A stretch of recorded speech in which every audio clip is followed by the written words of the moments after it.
Salut, ici Yannick Vézina de Pas sorti du bois et bienvenue à la troisième partie de la série Sur les sentiers de Chamonix, présentée par On.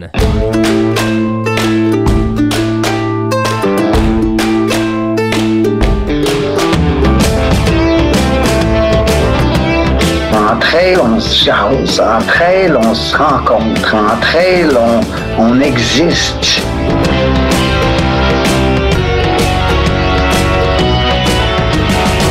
On contrôle pas toujours les situations, mais on peut toujours contrôler notre réaction à la situation.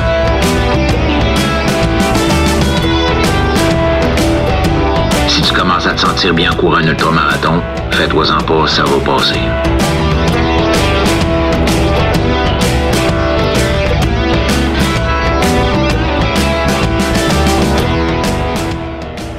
La série Sur les sentiers de Chamonix est présentée par l'équipementier suisse On, une entreprise qui innove fort, mais surtout qui innove propre. Parce que courir dans la nature, c'est aussi la respecter. Et ça, On l'a compris dès le départ. Parmi les initiatives les plus impressionnantes, la Cloud Neo, une chaussure 100% recyclable disponible par abonnement. Tu la portes, tu la renvoies, il la recycle, puis il t'envoie une nouvelle paire. C'est circulaire, simple et franchement brillant. Et c'est pas tout. Avec la technologie Clean Cloud, On transforme carrément des émissions de carbone en semelles performantes. Une technologie pionnière qui montre qu'on peut allier performance et conscience environnementale. Bref, avec On, tu fais du bien à ton corps, à tes objectifs, puis à la planète. C'est pas beau ça? Pour trouver les produits On, ça se passe chez ta boutique de course préférée ou sur le on.com.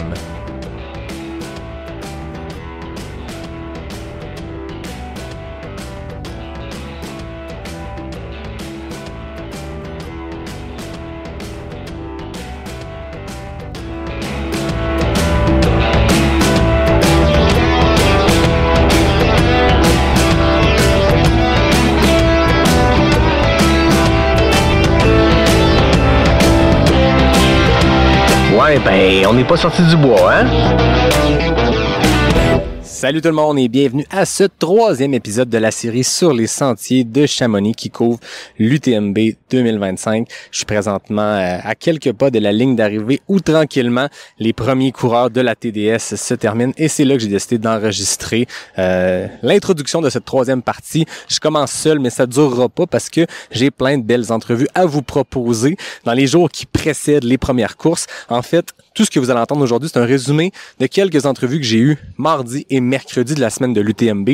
Donc, je vous sors ça maintenant. Puis, le reste des entrevues, ce que je vais pouvoir aller chercher comme son, ben, ça va suivre dans les parties suivantes de la série. Donc, c'est drôle parce que c'est la deuxième année que je vous amène au cœur d'un événement. L'année passée, c'était la Hard Rock à Silverton, au Colorado. Et là, ben, c'est l'UTMB. Probablement les 200 miles montagneux les plus relevés au monde, mais deux ambiances complètement différentes. Hein? Silverton pendant la Hard Rock et Chamonix pendant l'UTMB, c'est vraiment un 180 degrés, disons-le comme ça. Dans les prochains jours, j'ai le goût de vous amener une couverture qui va être un peu différente parce qu'on s'entend que l'UTMB, ben, c'est le sommet mondial du trail. Il y a des centaines et des centaines de médias. Honnêtement, oui, je vais suivre les têtes de course. Oui, je vais vous en parler. Oui, je vais avoir aussi des entrevues avec certains élites, mais c'est pas nécessairement ce que je souhaite pour l'ensemble de la série. Puis dans le contenu que je vais créer en podcast et sur les médias sociaux sous format vidéo, on s'entend. Il y a une rediffusion en direct de l'événement sur YouTube. Donc, quand même bien que je suis dans le ravito puis que j'ai une image de 10 secondes de Courtney qui mange un melon d'eau, tout le monde va l'avoir vu sur YouTube, probablement avec des meilleures caméras que mon téléphone. Donc, c'est pas ça l'intérêt de ce que j'ai à vous raconter. Je pense que ce qui fait le succès de Pas sorti du bois, je me suis souvent dit que c'était pas ça, mais je pense que c'est quand même l'œil que j'amène, ma vision aux événements auxquels je participe. Puis, j'ai rencontré plein de monde des médias aujourd'hui. Je suis dans un mode complètement différent. On s'entend. Eux sont ici, sont en grosse équipe. Il y a du monde partout qui couvre les têtes de course. Il y a du monde en haut des cols qui prennent des images. C'est exceptionnel. Gros coup de cœur pour tout ce que Distance Plus fait. Nicolas Frérès en équipe, c'est exceptionnel. Puis loin de moi l'idée d'aller jouer dans cette cour-là parce que c'est pas du tout mon créneau. Moi, je suis ici en famille avec mon petit gars, ma blonde. On a du fun. On profite de Chamonix. Il y a des entrevues que c'est par hasard des gens que j'ai rencontrés dans la rue parce que c'est ça aussi Chamonix pendant l'UTMB. Hein. On se promène et on croise plein de monde, des Québécois, des vedettes de notre sport. On s'entend, Ludovic Pomeray marche dans la rue à côté de le Mid-Packer qui s'en va se lancer sur l'OCC, puis tout ce beau monde-là se mélange, puis c'est beau. Puis quand je parle de Mid-Packer qui fait l'OCC, ben je pense que je fais référence à moi parce que à travers tout ça, je ferai pas de couverture jeudi parce que je serai en train de courir l'OCC et on attend toute une flotte 25-30 mm. Ça devrait être un beau party. Fait que c'est ça que j'ai envie de vous proposer, une couverture un peu différente. Puis c'est drôle, tu sais, je m'en venais en autobus de Genève, j'avais mon gars qui dormait sur moi, puis je me disais qu'est-ce que je peux faire? Qu'est-ce que je peux amener à ceux qui écoutent Pas Sorti du Bois, à ceux qui suivent Pas Sorti du Bois sur les médias sociaux, qui va être un peu différent. Loin de moi l'idée de juste faire quelque chose de complètement unique et différent. Vraiment plus de, moi, qu'est-ce que j'ai amené à la couverture de l'UTMB ici avec Pas Sorti du Bois? Puis honnêtement, j'ai pas trouvé la réponse. Puis ceux qui vont me donner la réponse, ben c'est les gens que je vais rencontrer, c'est les histoires qui vont se passer, c'est l'événement lui-même, c'est les hasards de croiser dans la rue Sarah Bergeron-Larouche, puis de l'interviewer. C'est un peu ça que j'ai envie qu'il se passe. Donc voilà, c'était une longue introduction pour vous lancer vers une première entrevue que j'ai eu la chance de faire avec Sarah Bergeron-Larouche. Je viens de vendre la mèche, donc voilà, je l'ai rencontrée dans les rues de Chamonix. Voilà une petite entrevue, puis après ça, ben, tout ça va s'enchaîner avec les sons que j'ai pu capter à Chamonix, mardi et mercredi de l'UTMB. Ciao tout le monde! Sarah, t'es ma première entrevue de l'Ultra Trail du Mont-Blanc, de la série Sur les sentiers de Chamonix. Comment ça va? Ça va super bien. Écoute, on s'est comme croisés de façon... une belle surprise, en fait. Là. Avec une belle vue quand même, hein? On voit derrière le Mont-Blanc. T'es ici avec ton chum Mathieu, avec la petite. Oui. Comment ça se passe, le voyage comme ça en Europe? Ça va super bien. On est arrivé comme un bon 2 semaines à l'avance, là. Fait que ça m'a pris, tu sais, peut-être une semaine, comme je te disais, de m'adapter comme au décalage, un petit peu l'altitude, tout ça. Puis là, depuis cette semaine, là, je me sens super bien. En fait, on est en début de semaine. Depuis la mi-semaine passée, je me sens vraiment bien. Puis je me sens comme chez nous, là. Fait que c'est ça qu'on veut, en fait, là. Sentir, s'imprégner un petit peu de la région et tout pour être prêt pour la course, là. Fait que c'est cool. Tu me disais qu'à partir de ce soir, vous allez dormir à Orsières, qui est le départ de l'OCC. C'est la course à laquelle tu participes. On s'était croisés à Grindstone, en Virginie. C'est là que tu avais obtenu ce ticket-là pour une course de l'UTMB. L'OCC, 57 km, 3500 mètres. T'es habitué au format 50 km. T'es-tu habitué à ce ratio de dénivelé-là? Écoute, c'est ça que je disais aux gens que j'ai côtoyés là, cette semaine. Là. J'ai fait le parcours en fin de semaine, il y a 2 semaines. Puis j'ai été très impressionnée par le parcours. Je respecte vraiment la montagne ici. Fait que, tu sais, je pense que je vais prendre cette course-là vraiment comme une belle pratique. Là. Puis, tu sais, je vais pas, je dis racer la course, là, mais vraiment y aller comme en zone 2 puis faire attention à mon alimentation, ma gestion d'effort parce que je pense que ça peut faire très mal. Puis que si tu pars vite, tu sais, ça peut être dangereux, en fait. Puis, juste pour rajouter, ça me fait juste encore plus admirer ce que Marianne Hogan fait. Parce que je suis comme, là, je cours dans le parcours puis je suis comme, wow, ça me fait réaliser qu'est-ce que c'est en vrai, là. Tu sais, quand tu le vois sur ton ordinateur en live, ouais, c'est cool, là. Mais quand t'es dedans, puis tu cours dedans, puis tu vois la difficulté, tu sais, on dit que c'est roulant. C'est pas si roulant que ça, non plus. Moi, c'est ça aussi, je suis comme, t'as peur, il y a de la roche, là, tu sais, puis il y a des racines, puis c'est ça. Puis en plus, ben, il annonce de la pluie. 25 mm, je pense, pour l'OCC. Même, moi, j'ai vu plus, là. Ah, ben, à tu me l'apprends. Mais tu vois, ça, je pense que c'est à tout à notre avantage parce qu'on sait c'est quoi, nous, des terrains avec de la boue puis des conditions un petit peu plus froides et tout. Fait que, moi, en tout cas, ça me fait pas peur. Tu dis que tu as reconnu le parcours. T'es allé faire l'entièreté du parcours? Oui, dans le fond, je l'ai fait sur 2 jours. J'ai fait premier 25 km de Orsières à Trian, première journée, puis le lendemain de Trian à ici. J'ai fait tout seul, mais j'étais vraiment fière de moi. Avec ma navigation sur ma montre et tout, parce que honnêtement, tu sais, il y a des sections où tu peux quand même te perdre. Puis tu es tout seul dans la montagne, là, tu sais, pas de réseau, là. Fait que, ben, la majorité du parcours, t'as du réseau, mais il y a des sections que je n'avais pas. Mais non, c'est vraiment magnifique, là. C'est vraiment beau. Ben, je te souhaite du plaisir, amuse-toi beaucoup. Puis on va peut-être se voir. Idéalement pour toi, on se croiserait pas sur le parcours parce que moi je vais être derrière, mais on se croise à l'arrivée. Ça va être une belle course, une belle journée, pluie ou pas. Ben surtout amuse-toi bien, Yannick. Merci beaucoup, Sarah. Salut. Ludo Pomeray, c'est ton 3e passage à Pas Sorti du Bois. La dernière fois qu'on s'est parlé, c'était à Val Hard Rock l'an passé. Ça en est passé pas mal depuis. Ouais, ça m'a porté chance, alors peut-être que... Ah ben écoute, je te le souhaite. Écoute, je sais pas si c'est Pas Sorti du Bois ou si c'est l'entraînement, toute la préparation, les soft rock.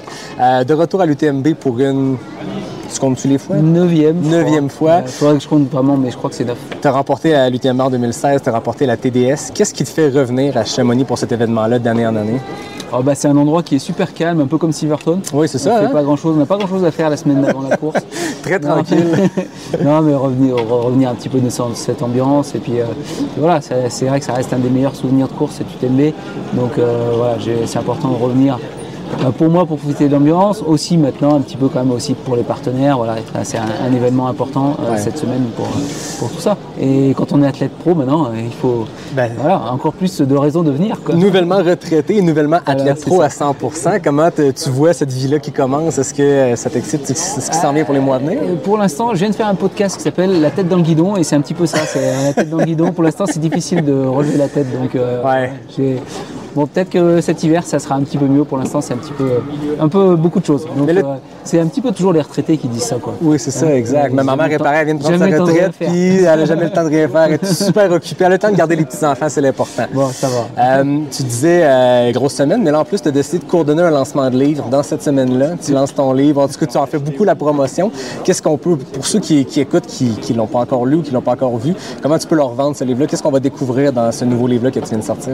Ah, mais je vais rien vendre parce qu'il faut le lire. Si je dis tout, après, on va pas. OK, comment on peut teaser un peu les gens? Non, mais c'est quand même un petit peu. C'est bien autobiographique, donc c'est un petit peu raconter ma vie et aussi un peu me livrer sur certains aspects de ma vie sur les 50 premières années. On verra le tome 2 pour les 50 prochaines. Exact, on a déjà hâte en 2075. Ludo, cette année, tu enchaînes quelque chose d'assez fou. Est-ce que, à ta connaissance, il y a quelqu'un qui a déjà enchaîné Hard Rock, UTMB, Diagonale des Fous? Ouais, et puis il y a même quelqu'un qui l'a gagné. Qui? S'appelle Courtenay. Dans la même saison? Non, mais oui, elle a fait Western. Elle a fait les 4 consécutifs. Elle avait rajouté la Western, mais sur 2 années. Exact. Oui, 2 années, mais c'est... Ouais. Mais au final, c'est la même folie quand même. Et puis surtout, elle les a gagnés tous. Ouais, c'est ça. Exact. Mais là, tu as une de faite. Il n'en reste plus que 2. Je ne sais pas comment on peut appeler cet enchaînement-là. Est-ce que ce sera le monstre à 3 têtes? Non, c'est un bon anniversaire. Exact. C'est pour les 50 ans. Tu recommandes pour les 50e? Toujours. Mais bon, pour l'instant, j'en ai fait qu'une. On verra. Déjà, comment se passe la récup? Voilà, la récup, ça va. Pour l'instant, j'ai plus mal aux jambes, donc c'est déjà ça. C'est ça. On verra ça samedi. Et puis, faut déjà prendre l'un après l'autre. Donc, on verra samedi pour le deuxième. Et puis, j'espère que ça ira pour aussi pour la Diag, quoi. C'est ton 9e UTMB, tu le disais. C'est quoi ton... Je vais commencer par le pire souvenir, puis après on terminerait avec le meilleur souvenir. Quel est ton pire souvenir en 9 UTMB? C'est clairement les 5 premiers. Non, mais oui, ça a été... non, c'est le 5e en fait où j'ai pu gagner, mais tous les autres ça a été des échecs, quoi. Ouais. Échec en 2004, échec en 2005, arrêt de la course en 2010, j'ai terminé en 2012 mais c'était l'aller-retour, c'était un parcours de repli.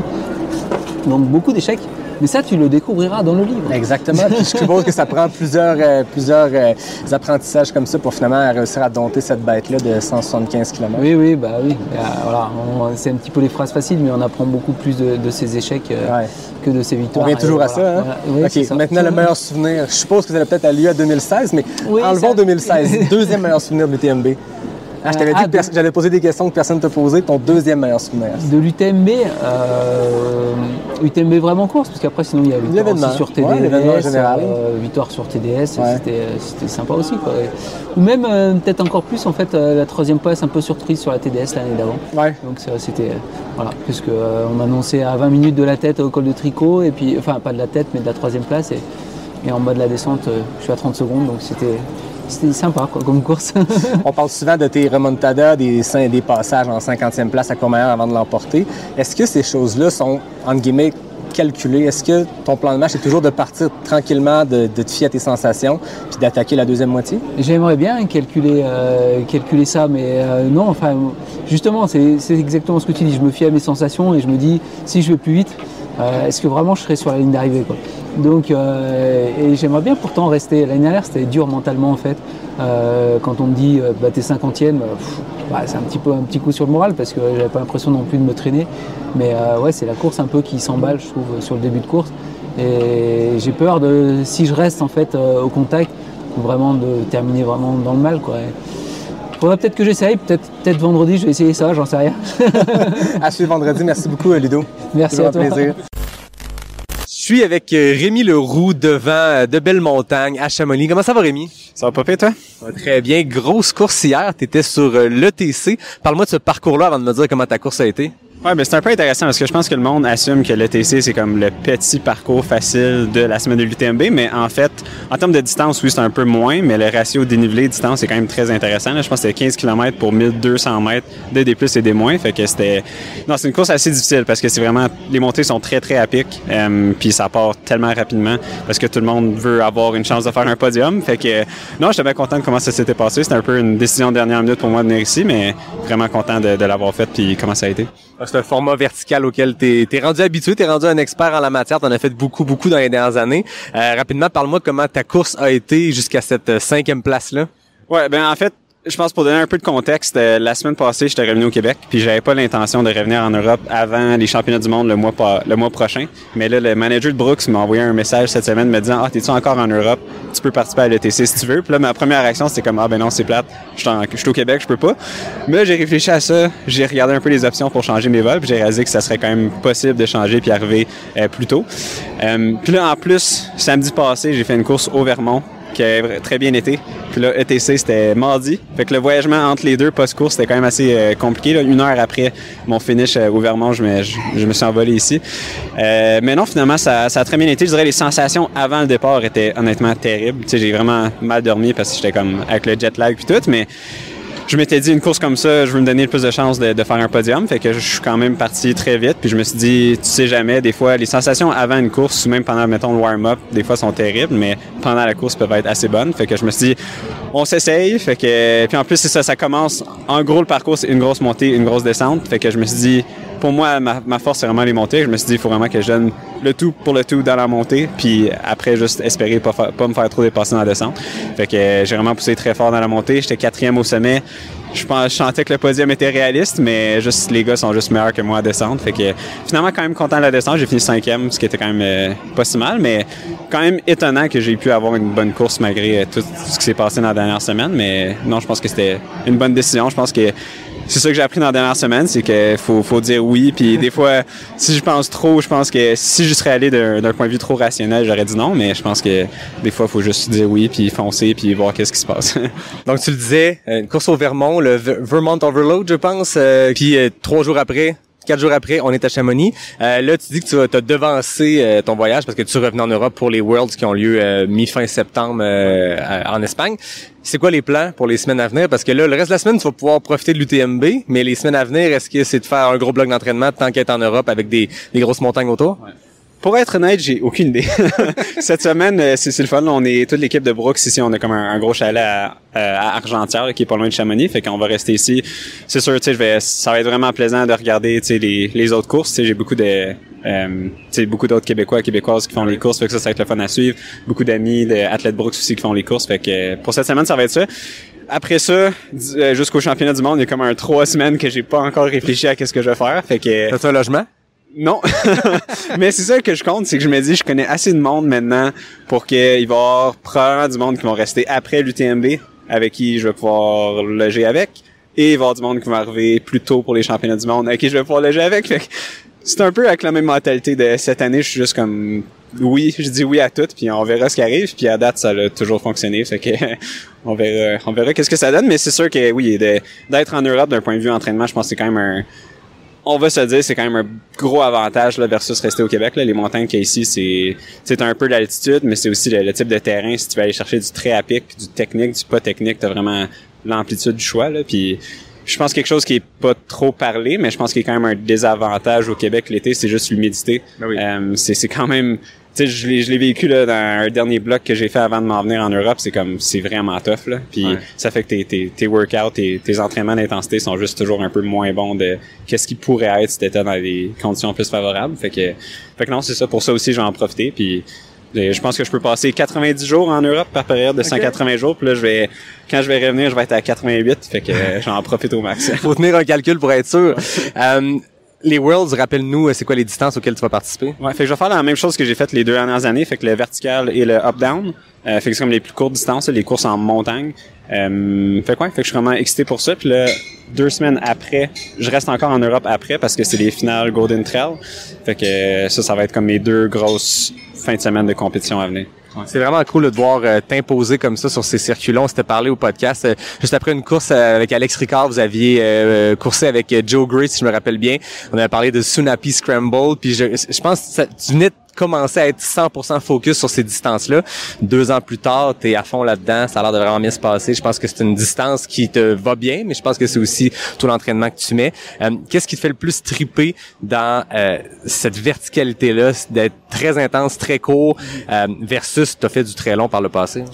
Ouais, ben en fait, c'est intéressant parce que j'ai l'impression que cette année, je commence à m'intéresser un peu plus vers les genre 20-30 km, ce qui est qui peut paraître court dans le monde du trail, mais pour moi, c'est quand même une grosse différence. Là. Comme par exemple, j'ai fait Cérésinal, qui était quand même une course de 2h45. C'est quand même très long là, quand tu y penses. Oui, c'est plus long qu'un marathon sur route. Là. Mais non, c'est ça ce que j'aime avec ça, c'est vraiment que j'ai l'impression que tu peux plus facilement franchir la ligne d'arrivée puis avoir l'impression d'avoir eu une course satisfaisante. Tandis que dans des courses plus longues, j'ai l'impression que c'est trop... Ça arrive trop souvent que tu finis une course, tu es comme ça a pas bien été à cause de la nutrition ou je suis parti trop vite, j'ai mal géré mon effort. Puis ce qui peut définitivement toujours arriver dans les courses plus courtes, mais je trouve que c'est plus facile de franchir la ligne d'arrivée puis avoir l'impression que OK, j'ai tout donné, c'est ça que mon corps pouvait donner aujourd'hui, puis ça c'est un sentiment qui est vraiment satisfaisant. Puis c'est ça, j'aime beaucoup la compétition aussi, puis j'ai l'impression que dans les courses plus courtes, c'est comme tu te poses jamais la question faut-tu que j'aille plus vite, faut-tu que j'aille pas plus vite, c'est comme tu te donnes toujours, puis avec ça, en tout cas, c'est un feeling que j'aime bien aussi. Là. Puis je suppose aussi que le fait qu'on peut en faire plusieurs, parce qu'on s'entend, quand on est sur de la longue distance, on met tous nos œufs dans quelques paniers dans une saison, 3, 4 peut-être pour ceux qui en font à 12 mois par année. Là, dans ce cas-ci, tu peux en enchaîner plusieurs. Moi, j'aime beaucoup tes résumés de course, tes play-by-play, où justement, on voit où ça a bien été, où ça a moins bien été, puis je sens que tu as une analyse de ce qui s'est passé, puis en faisant beaucoup, je suppose qu'on améliore les techniques de course, on améliore comment se placer dans un peloton. Donc, c'est beau de voir ça. Félicitations, Rémi, c'est très le fun de te voir aller. Félicitations pour cette 5e place à l'ETC. Bonne préparation, un peu improvisée pour les Worlds, puis on a très hâte de suivre ça. Yes, merci, puis bonne chance à toi pour l'OCC demain. Merci. Donc, je suis avec Rosanna Bukauer. Donc une athlète allemande qui vit en Autriche. So you're a German athlete living in Austria, right? Exactly. So you're a NAC athlete. Yes. We're in Chamonix right now. We're about to start this crazy week. I mean, I think it already started for you. You have a big history with this race.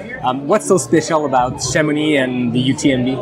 I think it's so special to be here because the whole village, valley area lives ultra running and trail running.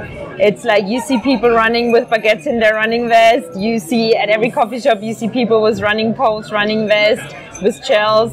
And it's just, you feel like this is the trail running world and I love it. Yeah. You had the 2 top 5 on the CCC, so I think a podium, 3rd place and then a 5th place. Exactly. Why you choose the OCC this year, the 57K? I kind of always wanted to do the OCC because then you can relax and watch CCC and UTMB. And this year it just really fitted my race schedule with the World Championships coming up in 1 month, so I can do both. Okay, so what are you running at the World Championship? The long distance. Yeah, and it's in 1 month, so 50K now and then 85. I think it's a good combination. Oh, that's good. So you've been a NAC athlete. What's the nutrition strategy for you for a 57K race through the Alps? Yeah, 57, I really like it because it's, I think, 4 times the carb mix, the boost carb mix, and then 11 shells.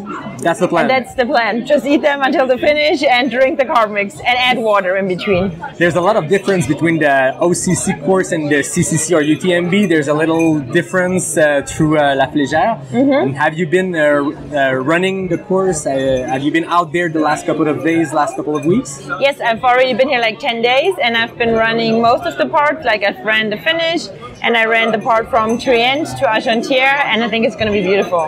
I'll be running OCC for my first time. Do you have an advice for me on how to pace, where to push, where to take it easy to make sure I make it to the finish line? I think it's because everyone talks about it as a short race. Some people will start too fast because it's still 57 kilometers and like 4 uphills. So I think I would save a little bit of the legs for Argentière to La Flégère. If you can still run some parts there, you're going to be good. Okay, cool. I have a last question for you. I have a partner who's a travel agency called Weldon Aventure, and I have 3 questions for you about traveling. Okay. What's your number 1 spot to trail run? All over the place, all over the world, your favorite place to trail run? I think it's my home. Where is it exactly? Innsbruck, Austria. It's the Bavarian Alps? No, it's Austrian Alps, Okay. Tyrolean Alps, but I've been traveling so much and I think it's the perfect combination of steep trails and you always have fresh water everywhere and huts where you can get food. Oh, so that's I love good. it, yeah. Second question, what's the best place to do an event, trail running event? Chamonix. Chamonix? Because it's the people love and live it. Yeah. And last question, what's the best place to recover? After a big week of running or when you want to relax, is there a special place for you? Italy. Yeah, where They in have the Italy? best coffee, they have great food, and the lifestyle is just very relaxing. And it depends, I think Aosta Valley is super nice, the island of Sardinia is great, also all of North Italy, it's perfect. And it's good for running also, so yeah, you can got do some, everything. yeah, and road biking for recovery, perfect. Yeah. Thanks a lot, Rosanna. Have a good race on Thursday. Yeah, thank you. You too. Thanks. Je suis avec Blaise Dubois de la Clinique du coureur. Il est tard, les coureurs de la TDS commencent à passer. Blaise, tu reviens année après année à l'UTMB. Qu'est-ce qui te fait revenir ici? Pourquoi c'est important pour la Clinique du coureur et pour toi d'être là? Alors, c'est vraiment un happening. L'UTMB, il y a une énergie quand même particulière. Ça, c'est pour moi qui viens du Québec. Mais on sait aussi qu'on ouvre beaucoup de cours, beaucoup de journées de cours et on a quelques centaines d'apprenants qui viennent à Chamonix parce que les étudiants aussi veulent venir à Chamonix pour vivre l'ambiance de l'UTMB. Fait que c'est une grosse semaine en amont de l'UTMB et de toutes les courses et du salon où on donne des formations de toutes sortes, des formations très avancées en coaching, 6 jours de suite, à des formations de base et des formations sur la nutrition, sur l'entraînement, sur la prévention des blessures, le diagnostic, le traitement. On couvre tous nos cours dans cette fameuse semaine-là avec 3 cours simultanés chaque jour. Donc, on profite du fait que la planète Trail au complet est à Chamonix pour offrir des cours puis rencontrer des gens. Ouais, effectivement. Puis quand tu viens à Chamonix, là, c'est là, on sort d'une conférence avec des athlètes de haut niveau. On rencontre plein de gens de toutes sortes. Donc, bien évidemment, les meilleurs coureurs de trail au monde. Tout le monde est ici, hein. Et ça, c'est année après année. Donc, une semaine typique dans la vie de Blaise Dubois à l'UTMB, ça ressemble à quoi? Alors, une semaine typique, c'est que moi, j'arrive souvent presque 2 semaines avant l'UTMB. Okay. Parce que on loue un chalet où il y a toute l'équipe de France qui se réunit, toute l'équipe internationale. Il y a plusieurs personnes de l'international. On avait, par exemple, un Espagnol qui était avec nous. Des fois, les Italiens viennent aussi. Et on a toute l'équipe maintenant de coaching du coureur qui se ramasse aussi à Chamonix. Donc, on est tous dans le même chalet. Et là, on a bien évidemment toutes nos réunions d'orientation stratégique, de structure, de la compagnie et ainsi de suite avec les leaders France. Et toute la semaine, on enseigne. Fait que toute la semaine, on a des cours, on a des conférences, on a des réunions. Après ça, on profite un peu du salon. Et comme on est à Chamonix, on a toujours aussi nos journées où on profite de la montagne. Hier, j'ai fait le kilomètre vertical pour redescendre vers les Ouches, etc. Et je me fais toujours un petit week-end choc à la fin. Et c'est là que je t'avais vu à un moment donné dans la course. Ouais. À Champé, puis tu courais avec Isabelle. Puis, tu sais, rencontre complètement impromptue. Je sors du ravito complètement cassé. Puis là, je vois les 2 seules personnes que j'ai croisées sur le parcours que je connaissais. C'est ça. Fait que nous, ce qu'on fait à chaque année, souvent, c'est que on part de Courmayeur. On court jusqu'à Champel, ça fait 40 kills avec un bon petit dénivelé, mais on part juste en avant de la CCC. Okay. Fait que les athlètes élites nous rattrapent, on connaît plein de gens, on peut les encourager, puis à Champel, on peut tout voir, tout le monde passer. Et le lendemain matin, on se réveille tôt et on part 1 heure avant les meilleurs de l'UTMB. Et donc, ils nous rattrapent, hein, bien évidemment, même s'ils vont plus si vite. Parce que nous, on mange, parce qu'on chill, parce que et c'est vraiment le fun parce que jusqu'à Chamonix, on voit vraiment toutes les meilleurs passer, les meilleurs aussi. Fait que c'est vraiment cool. Fait qu'il y a un petit côté fan du sport à travers ce trip-là, de se faire dépasser par François Waden et tous les autres. Là. Exactement, ouais. J'ai le goût de te lancer une question que je pose pas aux athlètes que je rencontre parce que je veux pas changer leur course.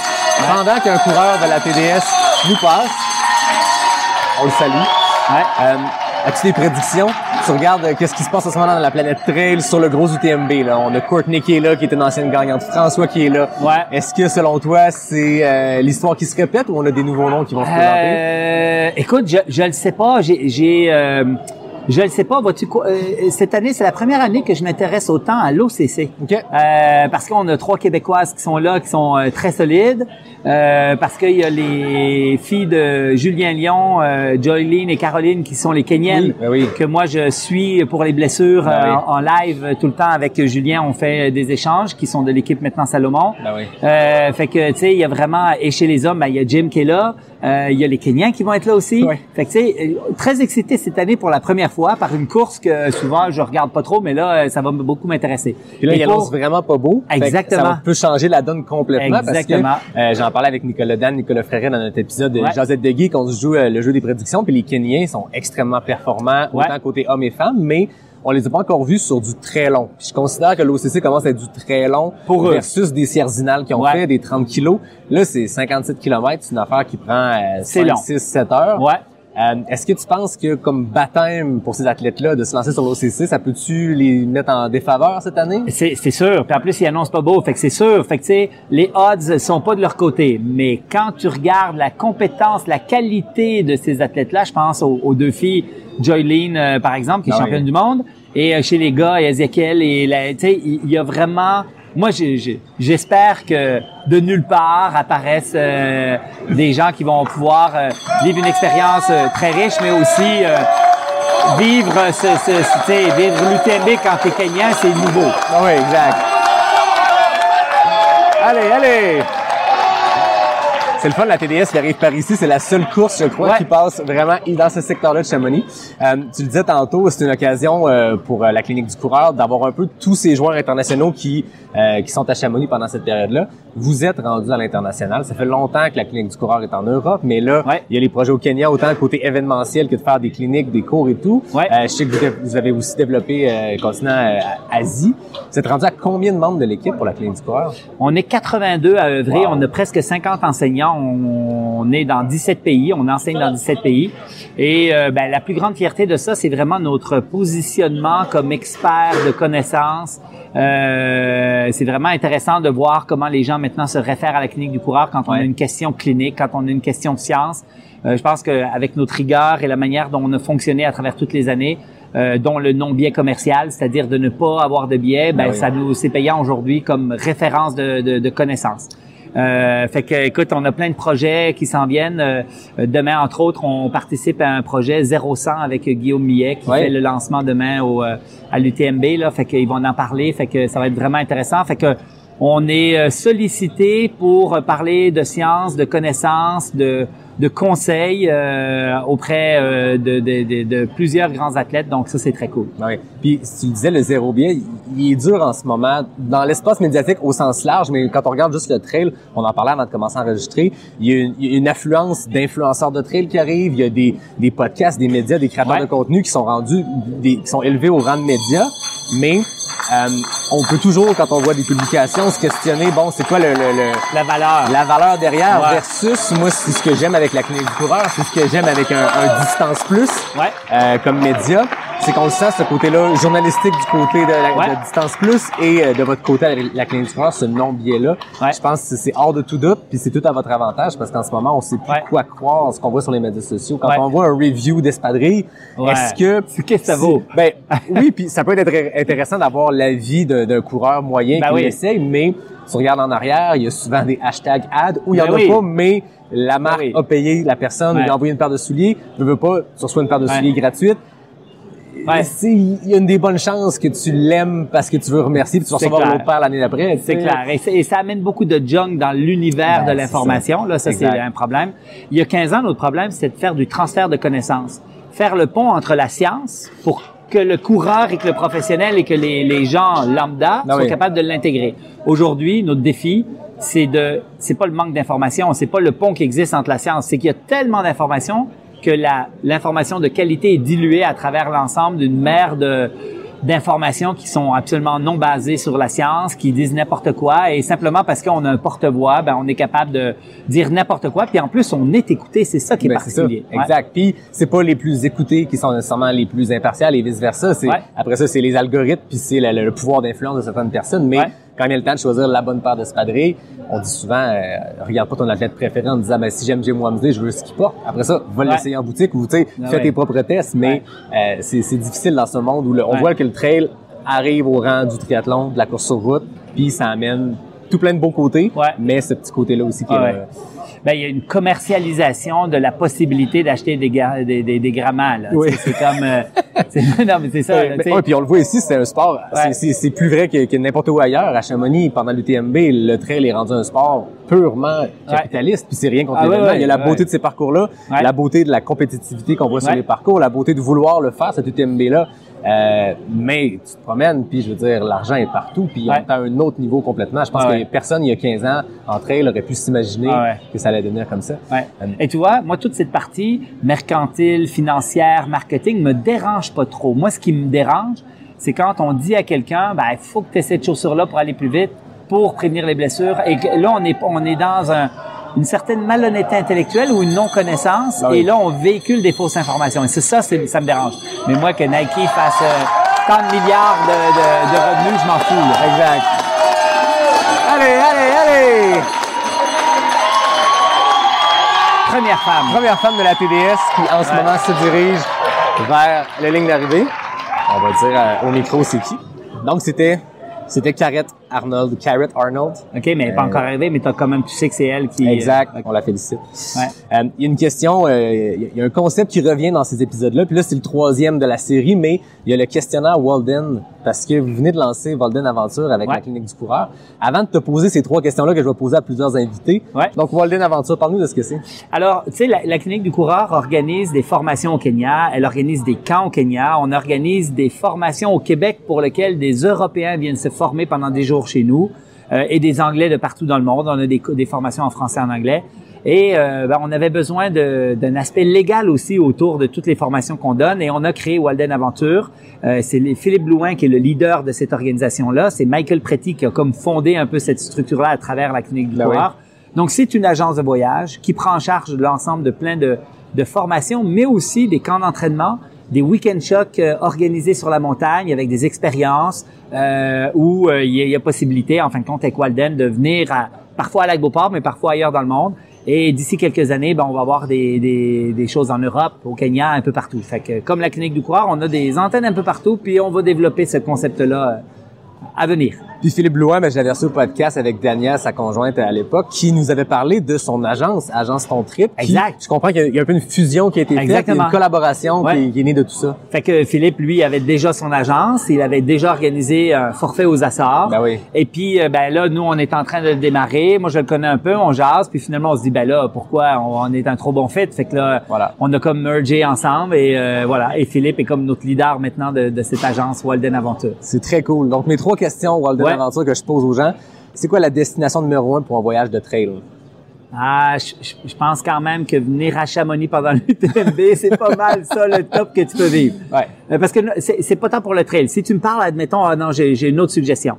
L'île de la Réunion, pendant la Diagonale des Fous, là, non seulement tu es dans le top du trail, tu rentres dans le cirque de Mafat, tu fais un petit 40 km de tour, tu ressors par le Taibit la 2e journée, tu dors dans, ça, c'est du trail à l'état pur, dans une ambiance trail qui n'est inégalée nulle part ailleurs. L'UTMB, c'est très gros, c'est très relevé. La Diagonale des Fous, c'est les Olympiques de l'île.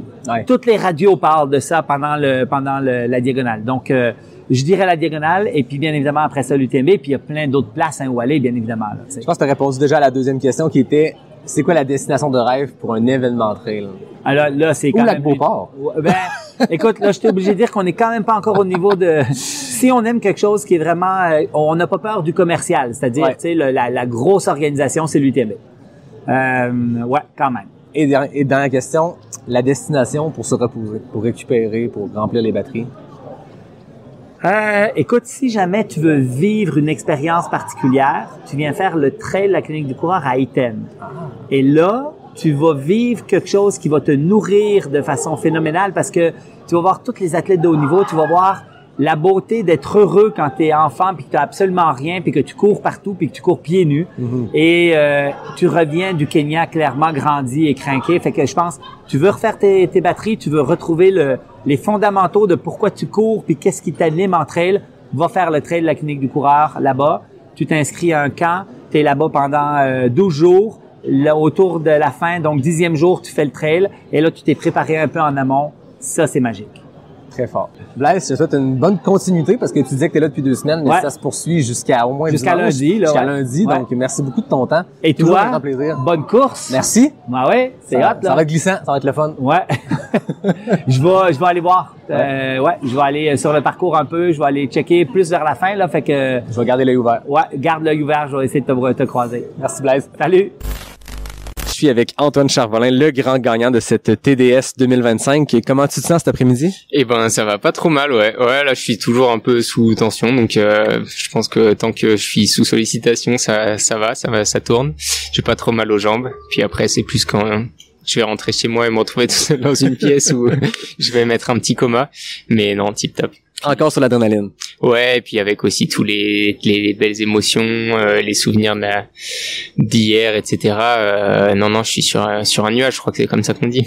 Parle-moi des dernières minutes de la course parce que ça a été une TDS exceptionnelle, tu l'as raconté à plusieurs médias, mais cette descente-là, la toute dernière, je sais que Gauthier t'a pris quelques minutes dans les dernières portions. Est-ce que tu sentais son souffle dans ton cou? Est-ce que tu le sentais approcher puis on accélérait? Ouais, clairement, vraiment, il y a eu un gros stress sur la fin de course. Parce qu'en fait, il y a eu un gros fight avec Beignat pendant longtemps, de Beaufort au col du Tricot, en fait. Et au col du Tricot, une demi-heure après mon passage, on m'annonce que c'est à 22 minutes derrière. Donc je me dis, ça y est, c'est gagné, quoi, parce que c'était Beignat. Et le temps passe, etc. Et après Bellevue, c'est là que je comprends que les 22 minutes c'était plus Beignat, c'était Gauthier. Et en plus Bellevue, il m'avait encore repris 10 minutes, je crois. Donc ça voulait dire que la tendance était vraiment très très forte pour lui. Et donc quand je me rends compte que c'est Gauthier et pas Beignat, là oui, je panique. Et puis surtout que je fais le calcul rapidement dans ma tête où il m'a bouffé 10 minutes en 10 bornes. La descente de Bellevue elle fait 5 km. Mon rythme était clairement pas très rapide parce que je pensais que j'avais gagné, donc c'était fait. Je me dis, il peut me rebouffer très facilement en 5 minutes. 10 moins 5, ça fait 5 minutes. S'il débouche aux ouches 5 minutes après moi, il reste 10 km de route. C'est pas fait, quoi. Donc t'as accéléré. Donc j'ai vraiment pris un gros coup de pression et ouais, j'ai fait 10 kills à bloc, vraiment. Et quand t'as tourné le coin, t'as vu la ligne d'arrivée, t'as su que bon, l'effort était terminé. C'était quoi les émotions que t'ont emporté? C'est vraiment que quand je suis arrivé dans la rue de Cham, là, que j'ai tourné la tête, que j'ai vu qu'il y avait personne derrière, que je me suis autorisé à relâcher et profiter. J'aurais bien aimé profiter d'ailleurs, Gauthier, un peu plus tôt. mais ouais, seulement dans ce dernier kilomètre. Et là, c'est génial, hein. Franchement, ça fait quand même toute une journée et une nuit que t'attends ce moment et que tu vis des trucs très durs physiquement. Donc ouais, c'est un soulagement énorme. Et puis en plus de le faire en gagnant et tout le monde qui t'encourage, tu sais que tu vas retrouver ton crew qui t'a accompagné pendant toute la journée, vous avez vécu vraiment des choses fortes, mais toujours sous stress. Et là, tu sais que tu vas pouvoir les retrouver et vraiment profiter avec eux et juste pouvoir t'arrêter 2 minutes si t'as envie de t'arrêter 2 minutes et que si t'as un point de côté, c'est pas la fin du monde. Félicitations pour ta victoire. Je fais un parallèle puis je dois pas être le premier à t'en parler, mais l'an dernier, Vincent Bouillard, qui était ingénieur chez Oka, qui travaillait pour Oka, qui avait développé des souliers pour Oka, est arrivé ici et a remporté l'UTMB. Dans son cas, je pense que c'était quand même une surprise, pas pour certains qui le voyaient, mais pour d'autres, c'était une grosse surprise qui a causé. Pour lui, le premier. Dans ton cas, t'étais attendu, mais ça demeure que t'as été ingénieur pour Hunt, t'as développé l'espadrille avec lequel t'as couru cette course-là. Est-ce qu'il y a quelque chose, est-ce que c'est une comparaison qui se peut selon toi entre vous deux?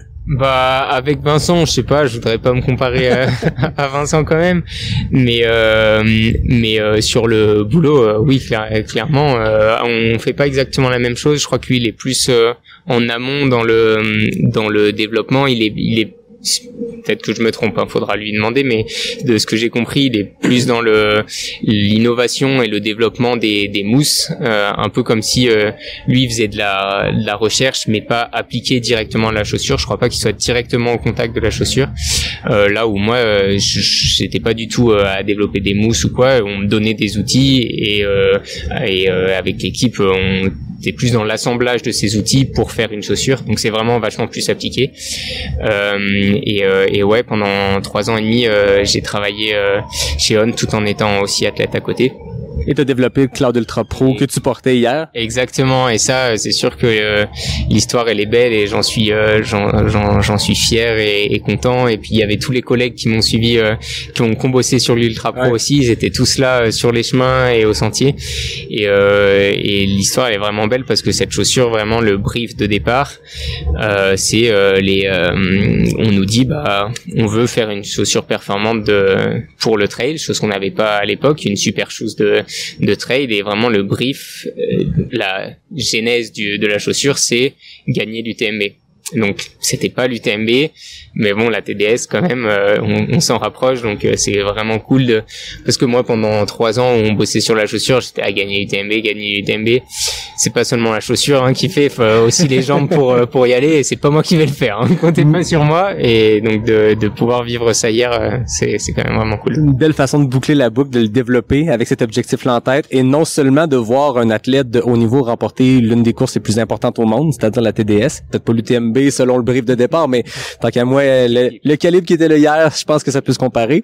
Mais non seulement que ce soit l'espadrille en question qui l'emporte, c'est que le gars qui l'apporte, le gars qui traverse la ligne d'arrivée, les bras dans les airs, tu l'as dit, il y a pas que le shoes, il y a le gars qui le court, il y a l'athlète derrière, et là c'est toi qui l'as développé. Tu boucles une boucle, on dirait que c'est une histoire parfaite. Donc si j'avais eu des gros problèmes avec ma chaussure, j'aurais pas pu me plaindre à quelqu'un, quoi. C'est une chose, je pense, qui est très performante, parce qu'on a vu des athlètes, donc Katie Scheid, revenir chez On, puis l'une des raisons, elle l'a très bien évoqué, c'était cette espadrille-là. Alors une fierté aussi de dire on ramène des athlètes qui croyaient déjà en ce brand-là, mais qui manquaient peut-être ce super espadrille-là. Non, c'est sûr. Et puis même ça sort un peu du trail aussi, mais on va avoir des athlètes route qui sont très piqués sur les chaussures, qui vont que je vois la porter pour même des tempos, etc. Ah ouais. Et ce qui montre que je pense qu'on a vraiment fait une super chaussure. Honnêtement, dans toute l'équipe, on en rigole de temps en temps en disant que on sait pas forcément, peut-être qu'on a aussi un peu de la chance, tu sais, des fois il y a un peu comme quand tu fais de la cuisine, magie du truc, où on est tombé sur les bons réglages au bon moment. Mais je pense que vraiment c'est une super chose, et on en est tous très fiers dans l'équipe, et que des projets comme ça qui se passent bien, il y en a pas c'est pas tout le temps, et qu'il faut savoir aussi en profiter comme une course qui se goupille bien, de savourer aussi le fait d'avoir fait un bon produit et d'avoir collaboré avec les collègues, que tout s'est bien passé sur ce projet. Je pense que comme une course, développer une chose comme ça, on met tous les ingrédients, puis après ça, il y a le résultat qu'on contrôle pas pleinement. C'est pas parce que performance c'est pas parce que tu mets tous les ingrédients que ça se passe bien. On en discutait juste avant en disant que une des clés de la réussite de ma TDS là, c'était j'ai pu énormément manger. Ouais. Donc la nutrition, moi j'ai jamais eu de problème vraiment avec la nutrition, et en termes de ce que je mange, les gels ils passent toujours très bien, mais en termes de quantité, j'ai une limite, surtout après 4-5 heures où mon corps il va pas avoir envie de manger autant. Et je suis ok avec le fait, j'aurai moins d'énergie, mais c'est mieux ça que de me mettre à vomir parce que j'ai voulu forcer gaver donc bref, cette fois là j'ai pu vraiment énormément manger. Sauf qu'en fait, j'essaye de faire ça à toutes les courses, et je mets toujours en place ce qu'il faut pour le faire, et pourquoi là ça a marché et pas avant. Et pareil sur mon entraînement, j'ai pas fait une technique révolutionnaire j'ai fait ce que j'ai toujours fait. De toute façon, il y a pas de technique révolutionnaire. Donc oui, c'est pas parce que tu mets les choses en place que ça marche, mais tout est cliqué hier. Et puis tout a cliqué, surtout dans le sens où il y a pas eu de pépin, quoi. Il y a pas eu de problème, et ne pas avoir de problème pendant 20 heures de course, c'est une réussite en soi, et c'est des choses qui, je pense, n'arrivent pas souvent. Donc chanceux là-dessus. Félicitations. L'avantage de la TDS, c'est qu'elle se déroule au début de la semaine. Est-ce que tu vas profiter de l'événement le reste de la semaine? Ah là, complètement, ouais. Et puis ça y est, la pression est finie, et puis d'avoir bien réussi encore plus parce que t'es sur un nuage et ouais, je savoure vraiment de pouvoir profiter de la semaine détachée. Je me souviens les 2 jours où j'étais à Cham avant la course, j'étais stressé comme pas possible de tomber malade. À chaque t'as une petite douleur, tu te dis c'est fini, etc. Là, je sais que je peux tomber malade, j'en ai rien à cirer. Donc non, vraiment profiter pleinement, aller encourager. Il y a l'OCC demain avec les copains qui courent. Donc je vais aller faire ça et puis sûrement aller à Valorcine pour la CCC, l'UTMB et puis l'UTMB peut-être un peu plus en fonction des opportunités. Très cool, merci beaucoup de ton temps, félicitations pour ta course. Merci beaucoup. Tu sais le genre de moment où t'as plus de jambes, t'as faim, t'es plus sûr d'aimer ça courir? Ah, le bon vieux mur. Ben, tout le monde vit ça en ultra. Puis c'est là que ton crew devient vraiment essentiel. Tu sais, la petite voix rassurante, le bon mot ou le petit coup de main, là, c'est ça qui te remet sur pied. Là. Puis là, un mur de même, ça arrive-tu aussi dans le cadre d'un processus d'achat de maison? Tout le temps. Il y a des décisions tellement importantes à prendre, des papiers à signer. C'est normal d'avoir des doutes puis d'avoir du stress. Alors c'est pour ça que mon équipe est là, du début à la fin. Alors on t'explique, on te guide, on est dispo vraiment tout le temps. Puis même dans les moments les plus stressants. Genre quand tu reçois un courriel de la banque puis que tu paniques. Exactement. Tu nous appelles avant d'appeler ta mère. Puis pour être bien entouré dans ton projet immobilier, ben viens nous voir, equipsimson.com.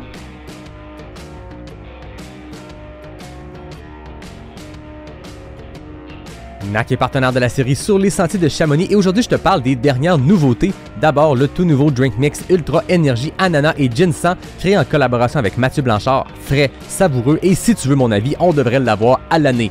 Comme tous les Drink Mix Ultra Énergie, il t'offre 57 g de glucides, 250 calories, 650 mg d'électrolytes et 1000 mg de BCAA. L'autre nouveauté, la gaufre au citron légère, rafraîchissante et parfaite pour compléter l'offre actuelle.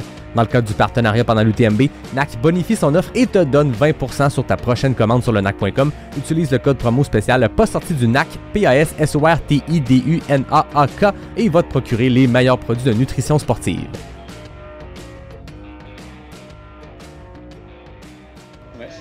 Donc, je suis avec Min et William de NAC. Vous les avez déjà entendus sur le podcast. C'est des noms que vous n'avez pas besoin... En fait, pas besoin d'introduction parce qu'en ce moment, vous êtes vraiment des vedettes ici à Chamonix. Je vois tout le monde autour qui viennent prendre des photos et tout. Ça fait quoi? Pensez-vous, en partant d'une compagnie de nutrition, un jour être à l'UTMB en train de prendre des photos avec les gens qui veulent vous rencontrer? Non, c'est vrai qu'on a beaucoup de chance. On se sent très chanceux et ce qui est génial, c'est qu'on passe aussi beaucoup de temps dans des entrevues, à parler à des médias, à se replonger dans l'histoire de la marque et à réaliser aussi tout le chemin parcouru. Donc non, on est super content de pouvoir être là et on se sent très très chanceux. Ouais. Là, on est au Ananas Cup, un événement que vous organisez. On est le mercredi matin. Min, parle-moi, c'est quoi le concept de cet événement-là, de cette course-là? Bah écoute, c'est une mini course, un mini ultra pour Mathieu. Donc en gros c'est race contre Mathieu Blanchard, c'est un 100 mètres avec du dénivelé positif. Et donc on fait partir plusieurs vagues et l'idée c'est de battre Mathieu Blanchard sur un 100 mètres de dénivelé. Donc là, c'est des gens qui vont pouvoir peut-être mettre un jour sur leur CV « J'ai battu Mathieu Blanchard sur une course ». Bon, après ça, ils peuvent pas dire sur quelle distance parce que sur 100 mètres, sur 100 kilos, il n'y a pas grand monde qui peut se vanter de ça. Je blaguais bien sûr avec les entrevues. Vous avez une semaine qui est super intense. Vous devez être partout. C'est la 3e année que NAC est partenaire de l'UTMB World Series. C'est quoi pour vous une semaine UTMB? C'est combien de temps par jour que vous passez à donner des entrevues, à gérer le boat? Je voyais Min hier qui donnait des gaufres à des gens dans le boat NAC, c'est un peu de tout là.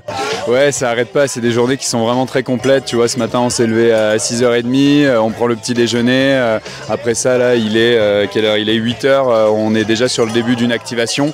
Et tous les matins, c'est comme ça démarre avec des activations dans la communauté, des groupes de courses, ce genre de choses. Après ça, il y a le salon qui ouvre à 10h.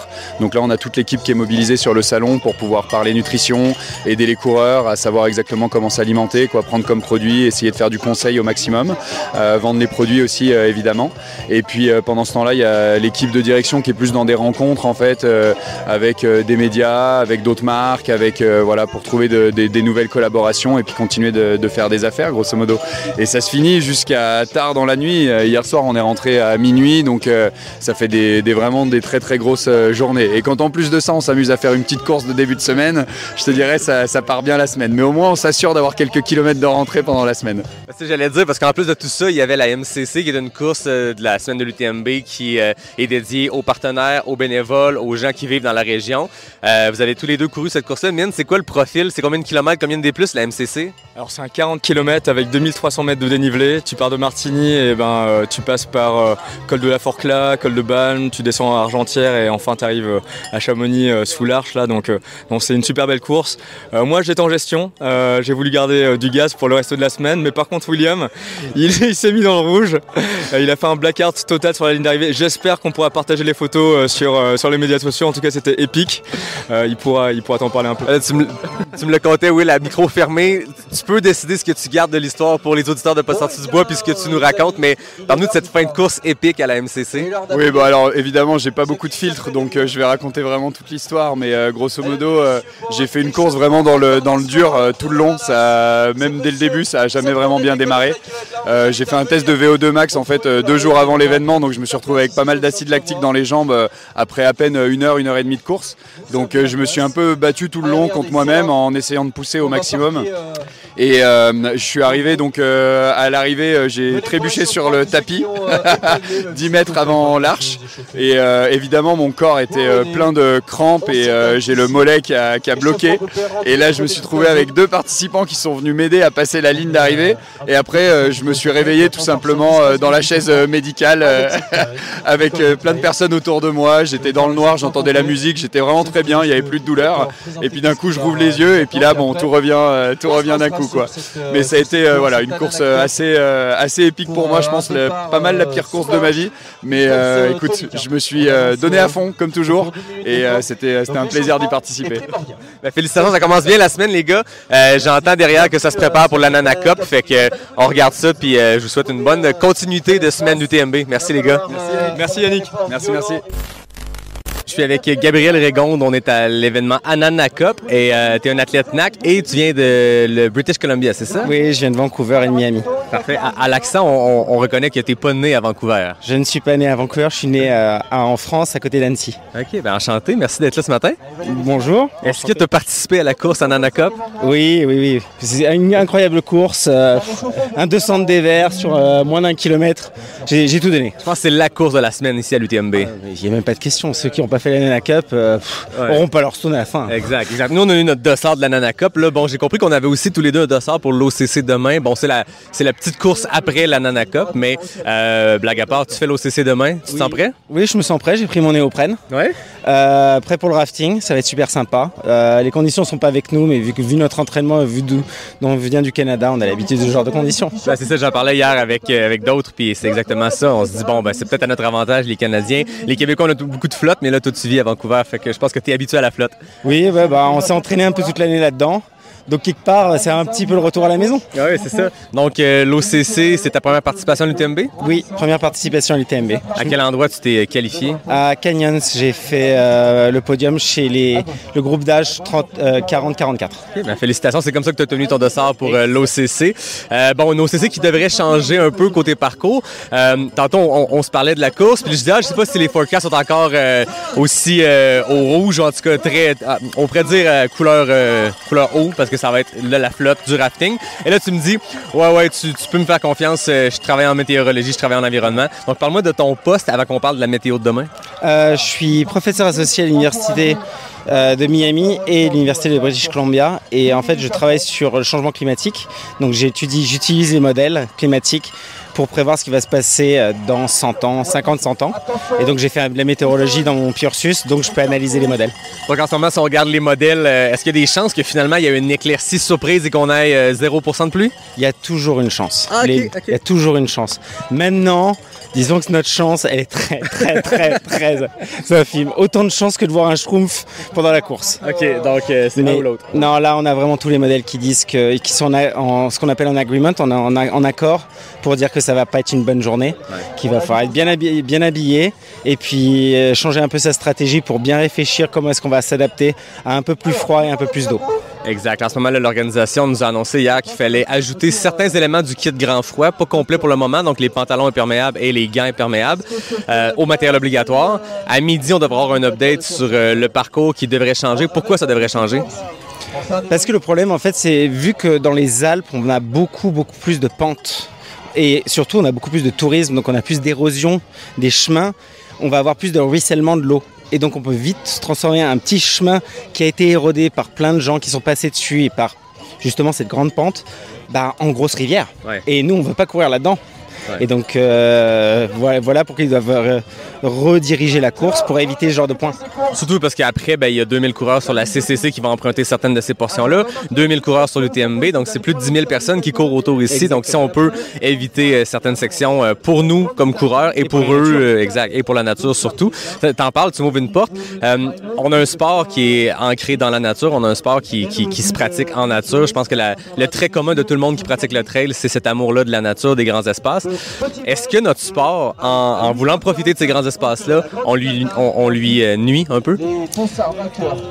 Faut essayer de voir la boucle en entière. Oui, on nuit un tout petit peu, parce que c'est normal, parce qu'on pratique, et plus il y a de pratiquants sur les mêmes endroits, plus on abîme l'endroit. Mais ce qu'on peut noter, c'est que tous les gens qui n'étaient pas sensibles à la nature et qui se sont mis au sport, moi je pense à toutes les personnes qui vivent plus dans des milieux urbains et qui étaient habitués à courir en ville et qui sont déplacés tout doucement vers des endroits plus naturels, vers la montagne, ont commencé à aimer la nature. Et quand on commence à aimer la nature, in fine, on va vouloir la protéger. Et donc j'essaie de voir justement la boucle en entier en se disant, s'il y a de gens qui veulent la protéger, plus dans 5-10 ans, toutes les mesures environnementales vont ennuyer moins de gens et on aura plus de conséquences positives. Donc peut-être sur le court terme, on va avoir plus d'impact, mais sur le long terme, on aura plus de préservation. Donc c'est un petit mal pour un très grand bien. Exactement. J'aime ton optimisme, j'aime ça. Pour ta course, c'est quoi l'objectif demain? Dans le top 5, top 10 de ma catégorie. Okay. Maintenant, on a vu qui était sur notre course. Oui, c'est ça. Soyons honnêtes, le top 100, il va être dur. C'est sûr qu'on l'entend beaucoup cette semaine, j'ai parlé avec plein de gens, puis je pense que l'OCC est la course qui a le plus haut index UTMB. Donc, ce que ça veut dire, c'est au-delà de l'index, c'est surtout qu'il y a le plus haut niveau de coureurs. Moi, je suis là pour le plaisir. Je sais qu'il y a un petit côté compétitif dans tout ça, mais il y a du gros calibre. Ça va être le fun de les voir partir très vite en avant, puis nous, on profite un peu en arrière. Le but du jeu, c'est de voir ce qu'on garde sur YouTube au moins pendant 15 secondes. Et après, on les laisse partir. Merci beaucoup. Bonne course demain. Bonne course à toi. Amuse-toi bien. Merci. Donc, je suis avec Mélodie Gilbert devant les belles montagnes. Mélodie, demain, tu te lances sur l'OCC. On vient d'apprendre que les parcours changent. Comment tu te sens avec tous ces changements-là? En fait, là, je viens tout juste de l'apprendre, ça fait peut-être 30 minutes. Puis, j'ai eu toute la gamme d'émotions possibles. Mais là, c'est une émotion positive qui reste en moi, disons. C'est un parcours qui est, oui, plus long, mais un peu moins, peut-être technique, un petit peu moins de montée, de grosses montées. On perd une belle montée, la Flégère, que je voulais comme aller battre mon temps sur la montée de la Flégère. Mais je crois qu'au final, c'est juste une nouvelle aventure. 3 parcours différents en 3 années d'OCC pour moi, fait que je vais découvrir de nouvelles trails, puis ça va être bien parfait. C'est ça la beauté de l'UTMB, hein? Tu savais pas que tu voulais faire un 60 km, maintenant l'UTMB te l'impose, mais je pense que c'est pour le mieux parce qu'il annonce vraiment pas beau. C'est correct qu'on évite l'école. Tu le disais, c'est ta 3e OCC. Comment on se prépare quand on sait ou à peu près dans quoi on s'embarque? Comment on planifie une course comme l'OCC? En fait, souvent je dis on peut pas. On peut pas se préparer à ça, donc on fait notre mieux. On fait du up and down dans nos petites montagnes au Québec. On fait du volume. On fait de l'intensité rapide sur route pour avoir vraiment des bonnes jambes qui ont du turnover puis de la puissance dans les jambes. Faire de la vitesse sur route, ça nous aide à monter des montées. Donc, je dirais que c'est un mélange de tout ça, une petite préparation mentale pour savoir que ça va être dur une fois le jour de la course. Puis, c'est ça, on vient avoir du plaisir dans des immenses montagnes. Faut pas trop avoir peur. Tu te sens bien pour demain? Je me sens bien. Excitée, énervée, j'ai hâte, mais il y a comme toujours un stress. Même après 3 ans, je pense qu'après 5 ans, ça serait la même chose, il y a toujours un stress. Mélodie, tu faisais aussi le crew pour ton copain qui était sur la TDS. Tu le disais tantôt, c'est une semaine double pour toi parce qu'il y a la préparation pour sa propre course, mais tu disais, j'ai mis toutes mes énergies, toute ma tête était dédiée à ce job-là. Est-ce que ça l'a aidé d'avoir autre chose à penser que juste ta course de jeudi? Oui, c'est tellement drôle, c'est la première fois que ça me fait ça un peu, vu que la TDS c'est en début de semaine, ça partait lundi soir, moi ma course est jeudi, je me suis permis de faire la job de crew, pas au complet mais presque. Puis même les jours d'avant, le matériel, la nourriture, mon copain il est pas stressé trop, il fait pas trop de préparation. Fait que pour mon propre plaisir à moi, j'ai fait la préparation. Il me l'a pas demandé, je l'ai fait par moi-même. Puis c'était comme mon mécanisme pour pas penser à ma course à moi, je me focusais sur la sienne. Jusqu'à temps que sa course se termine. Et là, mon stress a embarqué. J'étais comme, j'ai plus rien d'autre à focusser que ma propre course. La sienne est terminée. Donc oui, ça a été super intéressant. J'ai aimé ça. Ça m'a un petit peu fatiguée, je vais l'avouer. J'ai pas eu une grosse nuit de sommeil. Donc là, j'essaie de me reprendre, de bien manger pour reprendre mes énergies. Mais mentalement, je pense que c'était un bon coup. À chaque année, l'OCC, je suppose que c'est une pierre importante quand tu places ta saison, quand tu regardes qu'est-ce que tu vas faire comme enchaînement de courses. Quand tu arrives dans ces courses A comme ça, est-ce que tu te mets une pression? Est-ce que tu ressens une pression? Est-ce que ce stress-là dont tu parles, ça vient d'une pression, d'un désir de performer? Oui, il y a toujours un désir de performance pour ma part. Je dirais que quand je suis dans un gros événement comme ça en Europe, c'est pas la même performance dans le sens que je vise pas un podium. Donc c'est pas la même stress de performance peut-être qu'au Québec ou dans des courses que je peux viser un podium. C'est un peu plus un désir de me battre moi-même, surtout vu que je l'ai déjà fait. Donc je veux avoir des bonnes sensations, être satisfaite de la course que j'ai menée pour moi-même. Donc oui, il y a ce stress-là. Il y a le stress qu'on sait que ça va être difficile parce que c'est des grosses montagnes. Donc, on sait d'avance que ça va faire mal, que ça va être difficile. Donc, il y a ce stress-là aussi là qui embarque à ce niveau-là. Je te dirais que cette année, c'est drôle, mon petit feeling qui est différent des autres années, c'est que j'ai pas de qualification pour l'année prochaine. J'étais blessée quand je voulais faire une qualification, donc je n'ai pas fait. Puis, j'y vais avec un genre de petite énergie de fais ça comme si c'était ta dernière. Donc, l'année prochaine, tu reviens pas. Tu sais pas quand tu vas revenir. Peut-être l'autre d'après, peut-être l'autre d'après. Mais là, je veux la faire comme si c'était ma dernière. C'est vrai parce que les dernières années, t'avais déjà, parce qu'on se qualifie dans l'année pour l'année suivante, fait que t'arrivais ici sachant que tu reviens. Là, c'est pas le cas, donc c'est une excitation qui est différente. On va bien profiter du parcours. Ils annoncent beaucoup de pluie. Ils ont modifié les parcours, ils ont modifié l'heure de départ aussi parce que je pense que c'est demain matin que ça va être le plus intense. Dans ta préparation côté équipement, est-ce que tu adaptes des choses au-delà de traîner le matériel obligatoire supplémentaire? En fait, c'est que là, le matériel obligatoire, je vais le porter. Normalement, mon manteau imperméable, il est roulé en boule le plus serré possible dans le fond de mon sac. Là, je vais le porter. Puis, je veux vraiment je vais pas couper sur les grammes ou je vais vraiment m'arranger pour pas avoir froid. Parce que surtout 61 kilos, c'est une longue course. Je veux pas prendre froid puis mettre ça comme que ça soit. Je veux mettre ça à mon avantage. On est Québécois. On connaît le froid, on connaît comment s'habiller au froid. Donc, je vais mettre les gants, je vais mettre la veste, quitte à m'overdress. Moi, l'hiver au Québec, je m'overdress toujours, donc je vais prendre cette technique-là. Puis, mon sac sera pas plus lourd. Tout va être sur moi. Voilà, fait que tu vois juste du positif là-dedans. Je te sens dans un bon état d'esprit pour demain.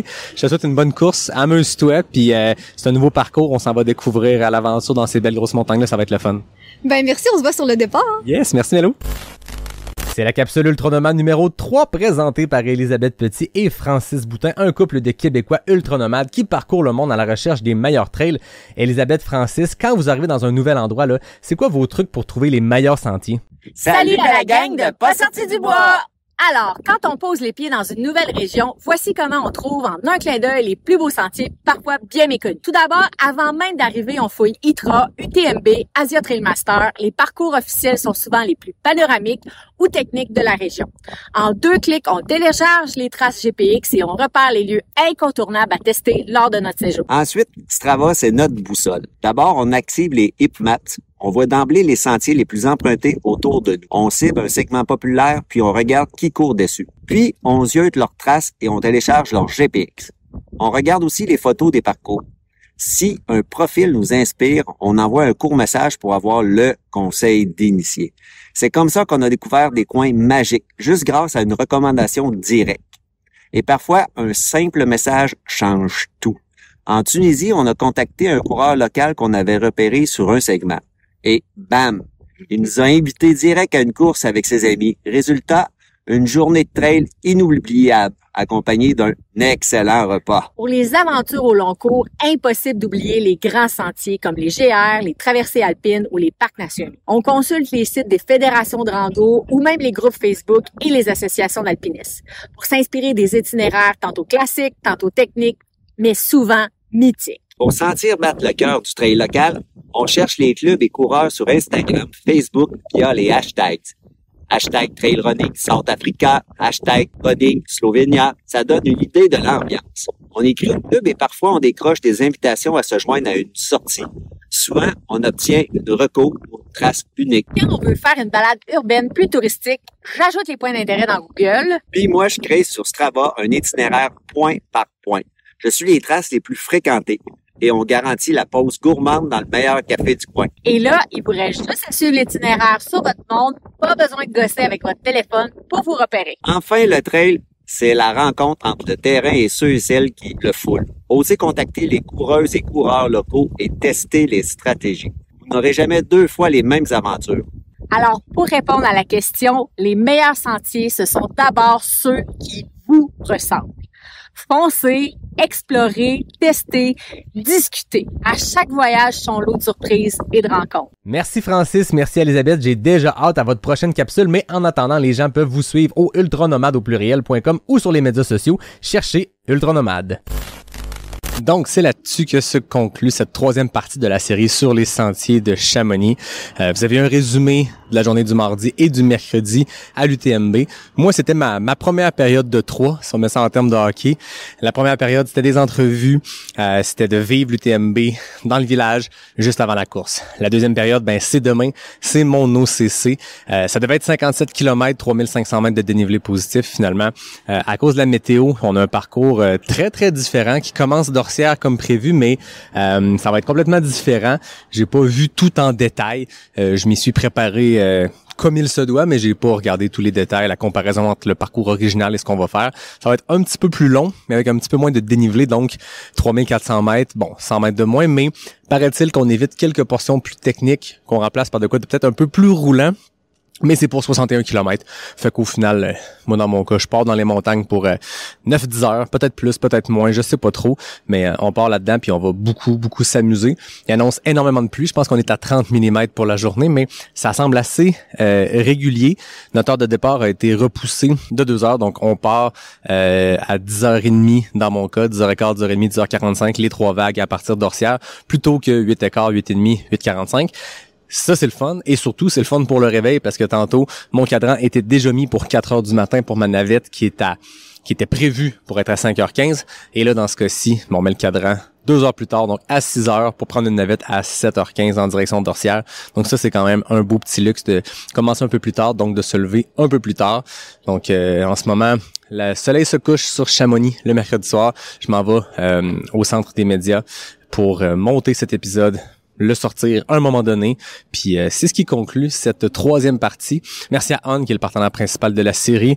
Merci à NAC, à la Clinique du Coureur, à l'équipe Simpson et au couple Ultranomade, donc Elisabeth Petit, Francis Boutin. C'est grâce à eux que je suis ici, c'est grâce à tout ce beau monde-là, ces partenaires-là de confiance que je peux aller vous chercher des entrevues, créer du contenu.